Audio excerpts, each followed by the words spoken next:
மகாவிஷ்ணுவின் உடலில் இருந்து பிறந்த அந்த பெண் தெய்வம் யார்? ஒரு அசுரனை வீழ்த்தி ஏகாதசி உருவான கதை உங்களுக்கு தெரியுமா? முராசுரன் என்ற அசுரனுக்கும் விஷ்ணுவுக்கும் இடையே 1000 ஆண்டுகள் போர் நடந்தது. சோர்வடைந்த விஷ்ணு பத்ரிகாசிரமத்தில் உள்ள ஒரு குகையில் ஓய்வெடுத்தார்.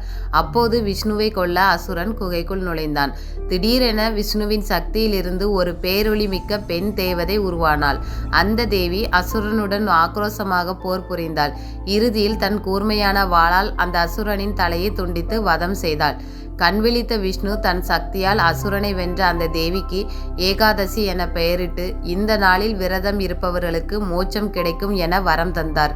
முராசுரன் சாகும் தருவாயில் விஷ்ணுவிடம் ஒரு விசித்திரமான வரத்தை கேட்டான். நான் எப்போதும் தானியங்களுக்குள் வாசம் செய்ய வேண்டும் என்பதே அந்த வரம். விஷ்ணுவும் ததாஸ்து என்று வரம் அளித்தார். முராசுரன் இன்றும் அரிசி தானியங்களில் ஒளிந்திருப்பதாக கூறப்படுகிறது. ஏகாதசி அன்று அரிசி உணவை உண்டால் அசுரனின் தீய குணங்கள் நமக்குள் புகுந்துவிடும். அதனால்தான் ஏகாதசி அன்று அரிசி உணவை தவிர்க்கிறோம்.